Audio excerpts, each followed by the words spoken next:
39. The inheritance of freedom.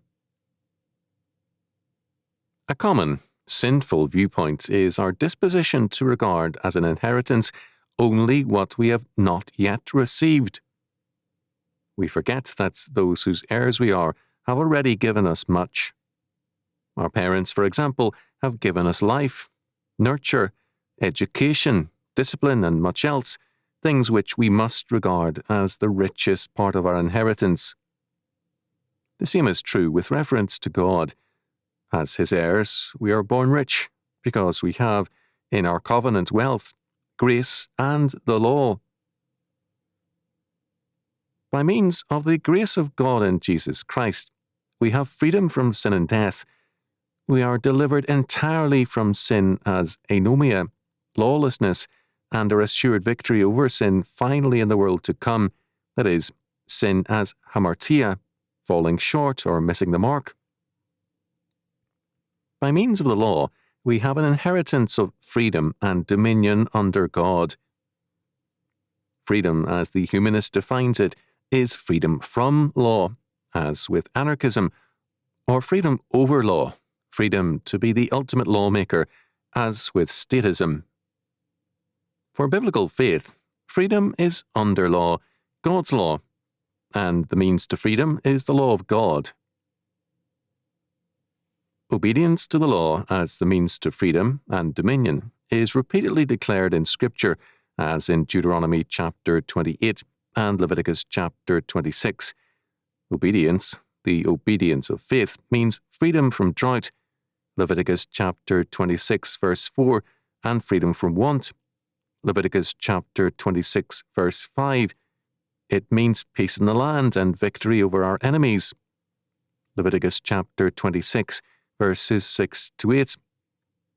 It means fertility and abundance, Leviticus chapter 26 verses 9 and 10. And it means the tabernacling presence of God the Lord, Leviticus chapter 26 verses 11 to 13. The law, thus, must not be viewed as a burden or an oppression or limitation. The tithe, for example, is not only God's tax, but His appointed means towards blessing and dominion, Malachi chapter 3, verses 8 to 12. Tithing is plainly set forth as a means of power whereby the people of God can be assured the outpourings of God's prospering hand. The tithe provides the means materially for godly reconstruction, and it makes possible the development and application of biblical faith to the basic problems of life. To deny the tithe is to affirm slavery. It means choosing statism as against God's order. It is basic to Christian faith and essential to any Christian order. No man can honestly hunger and thirst for a righteous order and fail to tithe, for to fail to tithe is to ask for status slave masters to rule over us. Restitution, likewise, is God's law for society and a key to freedom and order. Restitution restores God's appointed order to society and makes certain that sin is not rewarded and that crime does not pay.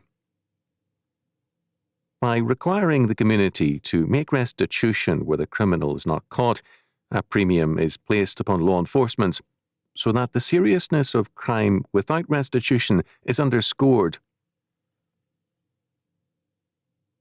Restitution is God's appointed way of justice.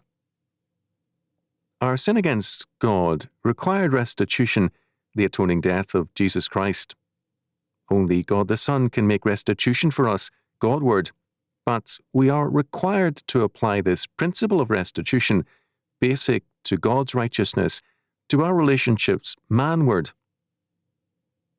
In effect, we deny the cross of Christ if we fail to see how essential restitution is to all of life. Man can never make restitution to God. It's only God the Son can do and has done. Man can and must make restitution to man. The way of holiness, again is the law, as Deuteronomy chapter 28 verse 9 declares. The Lord shall establish thee an holy people unto himself, as he hath sworn unto thee, if thou shalt keep the commandments of the Lord thy God, and walk in his ways. The stress clearly is that we are established when we obey the law as an holy people unto himself, that is the Lord. We are separated unto the Lord by obedience to his law, and this is the specified and only legitimate means to holiness. Pretended holiness by means of man-made spiritual exercises leads only to frustration and a false religiosity. The law is the way of sanctification, and only by sanctification can we draw near to God. Where there is no holiness, there is no faith, nor salvation, nor real knowledge of God. For faith without works is plainly declared to be dead. James chapter 2 verse 20, Matthew chapter 7 verses 16 to 20. The requirement: Ye shall be holy, for I, the Lord your God, am holy. Leviticus chapter 19 verse 2 is prefixed to a catalogue of very material laws and cannot be separated from them. Holiness is the rigorous and faithful application of God's laws to our lives and our society, and its consequences are the liberation of God's blessings on man and his world. According to Scripture, there is an essential and necessary relationship between man's obedience and the natural order.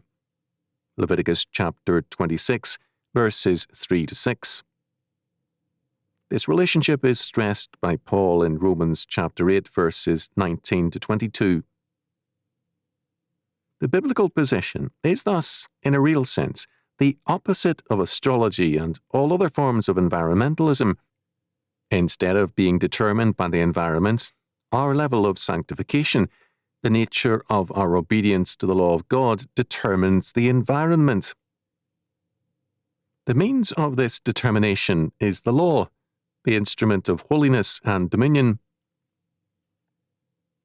The holiness of God is his separateness and sovereignty, and man's holiness establishes him in a separateness as a peculiar or privileged people in the Lord, and as a people possessing dominion.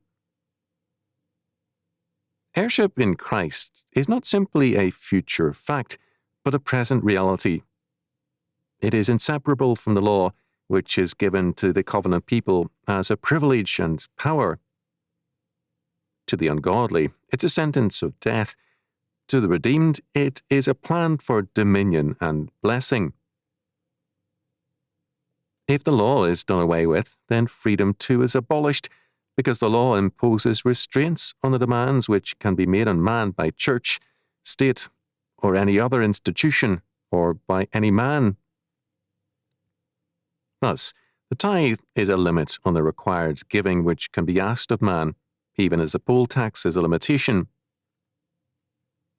Antinomianism demands more than a tithe and troubles the conscience with its claims.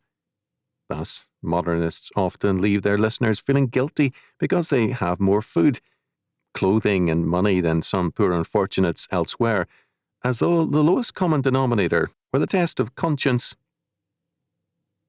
Their implied inference is that we must give all our substance to be truly religious. The fundamentalists imply that true holiness means a disdain of all things material and giving to the point of impoverishment.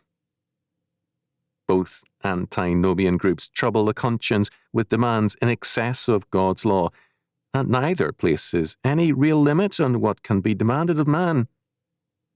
The result is spiritual bondage. The same protection is provided by the law of restitution. Man's conscience cannot be held in continuing bondage for offences where God's law of restitution is enforced. The conscience is freed, and order, material and spiritual, is restored by means of restitution. In one area after another, The law provides freedom by delivering man from bondage to man's law and by liberating the conscience. Without God's law, neither man nor his conscience can be free. The, quote, higher way, end quote, of holiness espoused by antinomians is in fact the way of enslavement